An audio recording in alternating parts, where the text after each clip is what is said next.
예, 안녕하세요. 중국 공산당 인민해방군 글로벌리스트 흑막 세력, 악마의 내러티브 사제들 이 세 집단으로 이루어진 삼각편대에 대해서 전 세계 가치지향 애국 민중들이 전개하고 있는 투쟁을 매일매일 전해드리는 세뇌 탈출입니다. 먼저 잘 구독료 부탁 말씀 올리겠습니다. 신한은행 140-012-108493 주 백모 프로덕션입니다. 참으로 어려울 때인데도 계속 도와주셔서 백모 세뇌 탈출 진행하는데 큰 어려움이 없습니다. 감사합니다.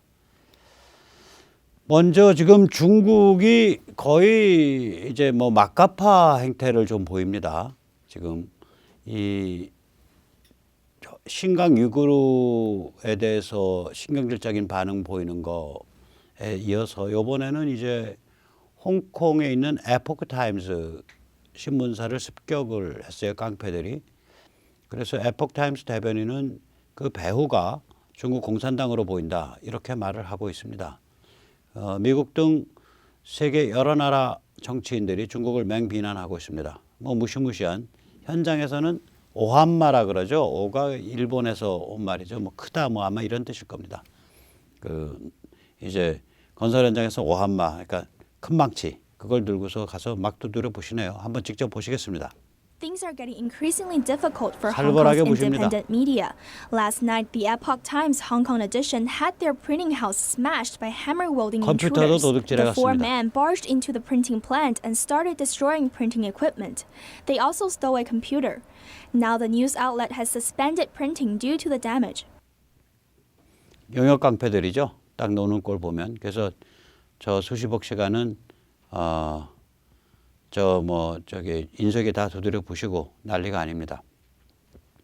아시다시피 에포크 타임스는 이 반중 색채가 굉장히 강한 그 망명 팔룬궁 그 집단에서 운영하고 있는 그러한 신문이고요. 미국에서 이제 그 MTR 그러니까 마가 트럼프 공화당 동맹과 이 글로벌리스트 그 다음에 스왑프 깨좌좀 그러니까 GSL 복합체 이 사이에 싸움이 붙으면서 이 에포크 타임즈하고 그 자매 TV인 NTD가 굉장히 많이 떴습니다. 그래서 지금은 매체 영향력이 굉장히 큰 신문입니다. 그것에 이제 홍콩 그 지사죠. 스스로 인쇄소를 갖고 있는 홍콩 지사를 저렇게 중국 공산당이 습격을 한 겁니다. 이 와중에서 또 중국 공산당이 승리를 거두기도 했습니다. 이게 맹 완조우라는 여자인데요. 이 여자가 화웨이 재무총괄 부사장입니다. 그러니까 Chief Finance Officer입니다. 이 맹 완조우가 2018년에 그 미국에 걸려가지고 지금 캐나다에 억류돼 있습니다. 그래서 미국은 캐나다로부터 맹 완조우를 범인 인도를 해라라고 요구하고 있고 캐나다는 이 범인 인도를 검토하고 있는지 지금 이제 거의 3년 차에 접어들고 있죠. 만 2년이 됐습니다. 이 사정을 좀 말씀드리면 이겁니다. 그러니까 미국이 이제 두는 혐의는 이겁니다. 화웨이가 스카이콤이라는 페이퍼 컴퍼니를 앞세워서 이란에 화웨이 장비를 판매했는데 이때 맹 완조우가 이 화웨이와 이란 사이의 거래를 HSBC에 그 거래에 대해서 허위 정보를 제공했다. 이것이 미국이 맹 완조우한테 묻고 있는 책임입니다. 그래서 이제 여기에 대해서 싸움이 어떻게 붙은 거냐면 화웨이가 이제 홍콩 샹하이 뱅킹 코퍼레이션 HSBC죠. 우리나라에도 은행이 들어와 있죠. 이제 화웨이가 HSBC한테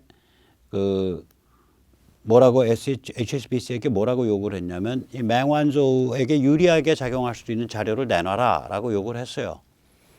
이 요구가 한 지가 오래돼서 이게 영국 법원에서 이게 영국이랑 관계가 있습니다. 왜 그러면 그 HSBC가 영국 법인이니까 아마 영국 법인일 거예요. 홍콩 그게 이제 아시지만 홍콩 돈을 찍는 은행은 두 개입니다. 하나는 지금 제일은행을 인수한 스탠다드 차터스 SC 은행이고요. 또 하나는 HSBC 두 개가 이제 홍콩 돈을 찍는 발권 은행입니다. 홍콩 달러를 찍는 다 영국계죠. 그래서 영국 법원이 이 문제에 대해서 HSBC는 화웨이에 자료를 주지 말라라고 이미 결정한 바가 있습니다.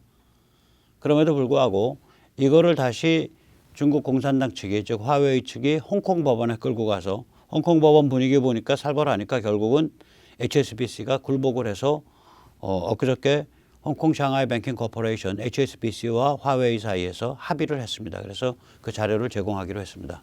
중국 공산당이 거둔 작은 승리입니다.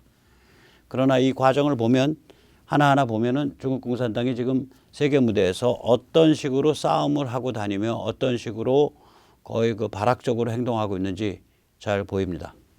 지금 미국에서는 지금 이 바이든 정부 들어서서 잘 아시다시피 이 BLM 안티파가 이제 막 나가고 있습니다. 이 폭력적인 그런 폭동을 많이 일으키고 있는데요. 이 미네소타 이 미네아나폴리스에서 멀지 않은 곳에 그 브루클린 센터라는 도시가 있습니다. 작은 도시가 있는데 이 4월 11일 날 일요일 날 여기서 흑인 청년 피살 사건이 있었어요. 이게 이제 배경이 뭐냐면 4월 10일 날 미네소타에서 경찰이 피살된 적이 있습니다. 그래서 경찰이 바짝 긴장을 해 있는 상태거든요. 이제 26년 경찰직 26년이나 된 그 베테랑 여경찰이 이 자동차를 세우고 검문을 하다가 이제 그 피검문자가 객이니까 테이저 그러니까 전기 충격총을 뽑는다는 거를 잘못 뽑아서 권총을 뽑아서 쏴버린 거예요. 그래서 흑인 청년한테 이제 오바를 한 케이스인데 이 다음에 이렇게 이제 이 브루클린 센터가 뭐 완전히 도시가 뒤집어졌어요. 그래가지고 이 폭도들이 경찰서를 습격하고 있어요. 그래서 경찰서 부근의 상점들은 전부 앞에 그 합판으로 상점 가리고 상점 앞에 상점에서 고용한 사람들이 총을 들고 나와서 지키고 있어요. 폭도들 물리치려고. 이런 상태로 가 있습니다. 그러니까 완전히 이제 그 브루클린 센터 미네아나폴리스 부근이 완전히 이제 그 폭도화되어 있는 상태거든요. 근데 여기에 이제 뜨거운 감자 같은 재판이 하나 있습니다. 이게 이제 이게 말도 많고 탈도 많은 그 조지 플로이드 그 목 뒤에다가 무릎으로 얹어가지고 조지 플로이드라는 흑인을 숨지게 한 이 데릭 쇼벤에 관한 재판인데요. 이게 왜 말도 많고 탈도 많냐? 재판 과정에서 검찰 측 증인을 변호인 측 피고 측 데릭 쇼벤 측 변호인이 반대 신문을 해서 데릭 쇼벤한테 굉장히 유리한 그 증언을 끌어내고 있어요. 예를 들어서 검찰에서 이제 이 경찰의 그 제압 매뉴얼을 훈련시킨 그 경찰 교관을 검찰 측이 검찰 증인으로 불러냈단 말이에요. 그래가지고 뭐 한참 증언한 다음에 변호인 측에서 이렇게 물은 거예요. 만약에 그 조지 플로이드가 체포 과정에서 개기고 저항을 하는 경우에 이 무릎으로 목 뒤를 누르는 것이 교본에 나와 있습니까? 안 나와 있습니까? 그랬더니 나와 있습니다. 무릎으로 누르는 행위 자체는 그 교본대로만 했다면은 그것은 적법합니다. 검찰 측 증인 입에서 그런 걸 끌어낸 거예요, 말을. 경찰 체포 과정에서 개겼거든요, 조지 플로이드가. 그 다음에 이제 이 조지 플로이드가 이 상습 마약 복용자고 또 마약 과다 복용으로 입원한 적이 그동안 여러 번 돼요. 상습 마약 과다 복용자입니다. 그리고 조지 플로이드의 그 차에 타고 있던 동승자는 마약상이에요. 조지 플로이드 본인은 $20 위조 지폐를 유포한 아주 중대한 혐의를 받고 있는 상황이었고 체포 과정에서 아까도 말씀드렸듯이 저항을 했기 때문에 무릎으로 누르는 행위 자체는 그것이 치명적이지 않는 한 정당해요. 그런데 문제가 뭐냐. 숨지고 나서 부검을 해보니까 혈중 마약이 밀리그램당 그러니까 피 1g, 피 밀리그램당 그러니까 피 0.001 밀리그램당 11나노그램이 나온 거예요. 이게 혈중 마약이. 그런데 저는 이제 마약에 대해서 뭐 잘 모르고 의사도 아니지만 이 관련 기사들을 보면 이 마약 과다 복용 상태가 이제 이게 굉장히 낮은 수치에서 시작해요. 예를 들어서 3나노그램에서도 사망자가 나와요. 또 거꾸로 20나노그램이 됐는데도 죽지는 않아요. 과다 복용 상태에서. 그러니까 이게 무슨 주장을 할 수 있냐면 이미 전에도 왜 그런 사건 하나 있었잖아요. 이렇게 마약에 취해가지고 벌거벗은 채 길거리에 나와서 경찰을 향해서 침을 뱉으니까 경찰이 수갑 채워서 길거리에 꿇어앉혀 놓고 매뉴얼대로 머리에다 봉지를 씌워서 봉지를 묶었단 말이에요. 매뉴얼대로. 근데 이 마약 과다 복용 상태이기 때문에 죽었어요. 그때 경찰이 무죄거든요. 그게 무죄란 말이에요. 그때. 그 몇 달 전 일이죠. 그러니까 마약을 과다 복용 상태에서, 그러니까 건강한, 그냥 마약을 안 먹었다면 그 정도 목 눌러서 기도가 안 막히는데, 마약을 눌렀기 때문에, 마약을 과다 복용 상태였기 때문에 일반적 제압하는 정도의 강도로 목을 눌렀음에도 기도가 막혀서 숨졌다. 이러면은 쇼뱅이 이제 무죄가 되는 거예요. 이 사람, 데릭 쇼뱅이. 그러니까 이제 법관 입장에서는 이제 그러면은 법관이 이제 좀 원칙이 있는 사람 같으면은 그 배심원들을 보호 조치를 취해야 돼요. 이거를 뭐 시퀘스터라고 그런 용어가 있습니다. 배심원들을 그러니까 다른 장소로 빼가지고 재판이 끝날 때까지 보호를 해주고 또 재판 끝나고도 보호를 해주고 이걸 해야 되는데 법관이 명목상의 보호 조치, partial sequestering 했어요. 이게 뭐냐면은 법원에 배심원이 이제 재판에 참여하겠다고 법원에 왔을 때 주차장 별도 구역에 배심원 주차 특별 구역 만들어주고 거기서부터 법원까지를 경찰이 호위해서 법정에 넣어주고 뭐 아무것도 아닌 거죠. 지금 배심원한테 필요한 거는 완전히 그 폭도들한테 시달림을 안 받게 완전히 보호를 해주고 또 법원이 상당 기간 판정이 끝나고도 1년 이상, 2년 이상 배심원 본인과 가족들을 보호하겠다 이렇게 돼야 되는데 그 조치를 하나도 안 하고 있어요. 안 하겠다고 결정했어요. 그러니까 배심원들 입장에서는 생명의 위협 이런 걸 느끼기 때문에 아마 유죄 판정을 하게 될 거라고요. 그럼 법관은 이제 유죄이지만 뭐 기타 등등을 고려해서 형량을 좀 낮춰서 얘기하겠습니다. 뭐 이렇게 이제 자기가 인심 쓰는 척 하는 그런 수순 들어가는 거 아니냐. 참 우리도 뭐 법학계가 이제 뭐 너무 세상을 자꾸 흔들고 있는데 이제 법관이 이 정도로 잔머리 쓰면 참 구역질 나죠. 구역질 나는 겁니다. 미국도 다를 바 없습니다.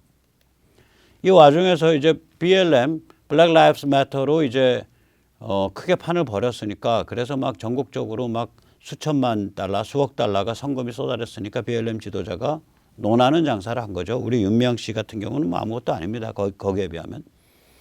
그래서 이번에 BLM 지도자 윤미향 씨가 미국 있었으면 한 훨씬 더 많이 그 여러 가지 자유롭게 좀 돈을 쓰셨을 텐데 BLM 지도자 이 사람은 자기 스스로 마르크스주의자라고 말합니다.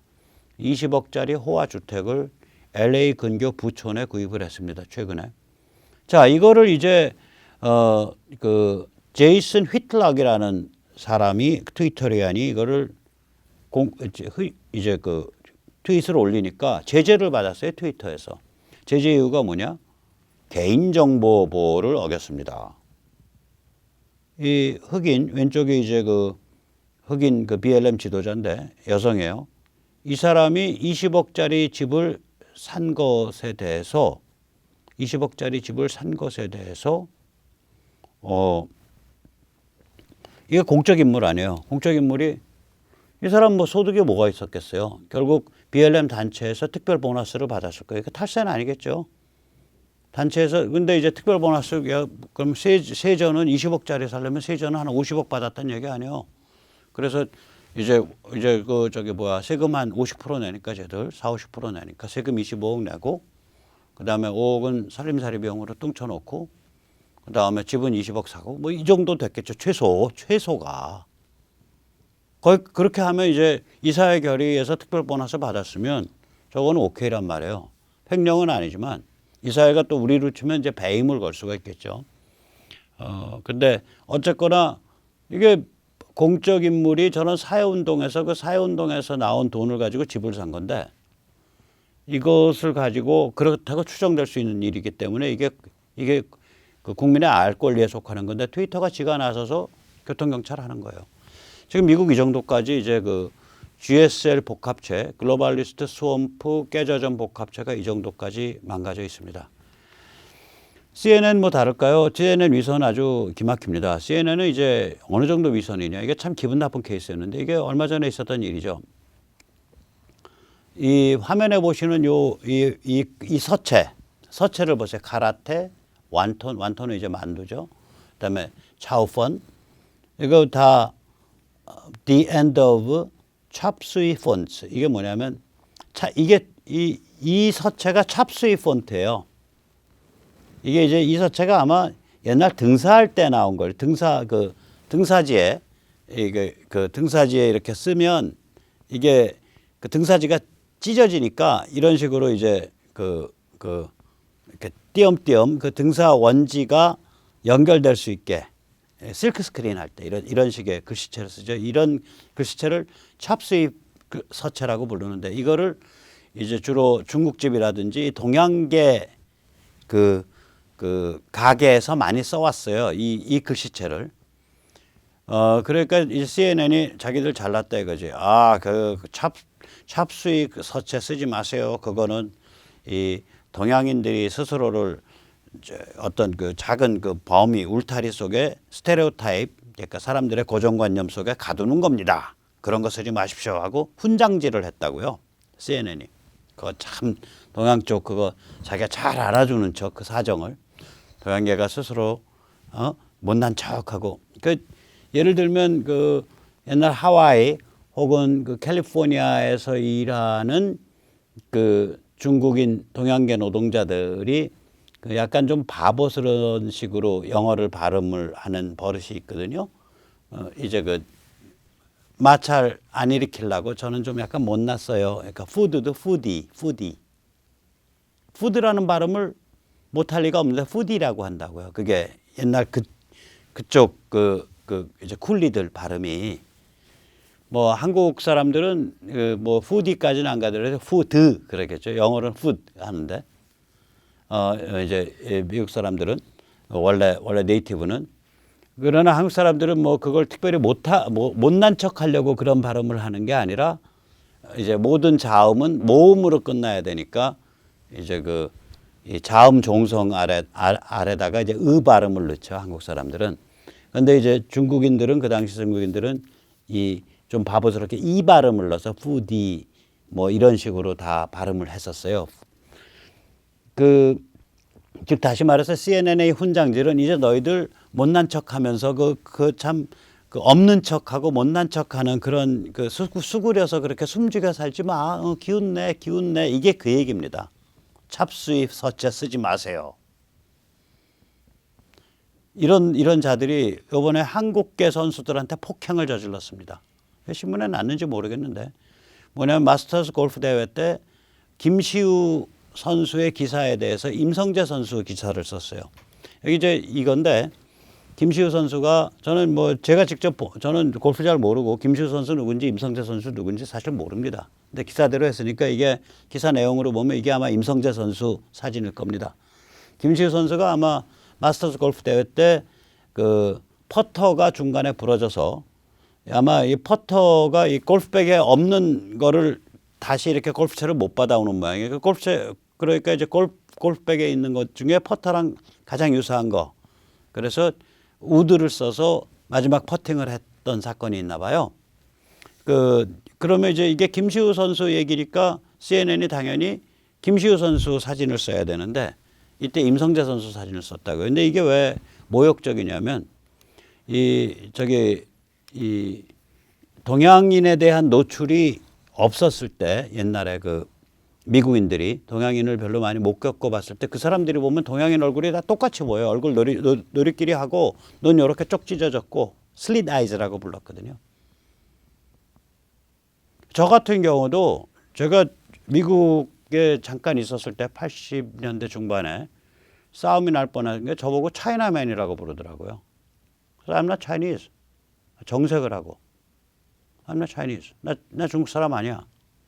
그러니까 동양인은 다 중국인이고 이렇게 눈이 쪽 찢어지고 광대뼈가 나와 있고 다 얼굴에 고기서 고기야. 이런 그 고정관념을 가졌던 시절이 있어요. 미국인들이. 왜냐면 노출이 작으니까 우리가 뭐 미국 사람 보고 다 코쟁이 뭐 하던 거랑 똑같은 거죠. 우리가 보면 얼굴이 잘 구별이 안 되는 거죠. 익숙치가 않으니까 그 머리 뇌회로가 변별을 잘 못하는 거죠. 그러니까 이제 그런 걸 반영하는 거라고요. 임성재와 김시우도 구별 못하고 한국에서 두 선수나 나갔다는 것도 구별 못하고 그러니까 저게 뭐야 김시우 저거 쓰면서 기사 쓰면서 임성재 올려버리고 이건 동양인에 대해서 그 인지훈련 자체가 안 돼 있다는 걸 보여준 케이스 아니에요. 그러니까 CNN의 위선이죠. 인지훈련도 안 돼 있는 놈들이 무슨 남들이 즐겨 쓰는 서체 갖고 시비냐 이거지. 그거 가지고 훈장질이냐 이거지. 아무튼 얘들 요번에 저는 제가 우리 그 최경주 선수 이겼을 때도 참 기분이 좋았지만 요번에 저 마스터스에서 일본 선수 히데키 마츠야마가 우승을 한 거 저 기분이 괜찮습니다. 히데키 마츠야마 제가 아주 좋아요. 예. 아시다시피 키가 크고 좀 호리호리하고 이래야 힘이 나오잖아요. 이게 스윙 임팩트니까 저는 골프 안 칩니다만은 뭐 원리적으로는 그렇겠죠. 줄이 긴 거에 매달아야 추가 제대로 가니까 힘이. 그러니까 이 동양인이 특히 남자 선수의 경우는 이 힘의 기량, 그러니까 물리적 힘의 기량 차이가 크잖아요, 여자보다. 그러니까 동양계 이 남자 선수들이 골프에서 이런 식으로 좋은 성적 올리는 게 쉬운 게 아닌데 일본의 그 히데키 마츠야마가 이번에 아주 우승을 해서 기분 좋은 일이죠. 저는 기분 좋다고 느낍니다. 자, 또 CNN 얘기 잠깐 드리죠. CNN이 이제 매트 가에츠 공화 의원을 모함을 하다가 굴욕을 겪은 사건이 있어요. 이게 무슨 사건이냐면 이제 매트 가에츠가 미성년 소녀와 성관계했다라는 17살짜리 소녀와 성관계했다라는 설에 관한 건데 매트 가에츠 쪽 주장은 뭐냐면 이건 완전히 날조된 스토리고 그 스토리를 우리한테 들이빌면서 돈 내놔라고 한 게 전직 FBI 직원이었고 그 전직 FBI 직원이 와서 그렇게 우리를 협박하길래 내 아버지가 그 사람 만나러 나가기 전에 FBI를 컨택을 해서 FBI로부터 도청장치 다 받아서 나가서 우리 아버지가 얘기를 했다. 그 FBI가 우리 아버지가 그 협박범하고 한 얘기, 전직 FBI 직원하고 한 얘기 파일 지금 FBI가 갖고 있는데 FBI 너희 그 파일 공개해. 이게 이제 신문에 났을 때 매트 가이스가 그렇게 반응을 했어요. 저는 현실이 뭔지 모르겠어요. 그러나 지금까지는 설 단계라고 일단 설이죠. 그걸로 누가 나선 적도 없고 신문 보도 외에는 그거 가지고 뭐가 된 적이 없어요. 지금까지는 설인데 CNN이 이 설에 빗대 가지고 매트 가이스가 트럼프한테 만나달라 요청을 했는데 트럼프 측으로부터 거절당했다. 이렇게 보도를 한 거예요. 며칠 전에. 그러니까 트럼프 대변인 존 밀러가 트럼프의 이제 그 보좌관이기도 하고 참모기도 하고 대변인이기도 한 아주 핵심 멤버입니다. 존 밀러가 뭐라고 말했냐 이렇게 말했습니다. CNN의 기사는 가짜다. 매트 가이즈 측은 미팅을 요청한 적이 없다. 또한 미팅이 예정된 적도 없다. 따라서 미팅을 취소하고 말고 할 것이 없다. CNN은 소위 익명 제보자를 인용했다. 우리는 CNN이 이 기사를 철회할 것을 요청한다. 트위터에 그렇게 썼어요. 공개적으로. 또 매트 가이츠는 이렇게 썼습니다.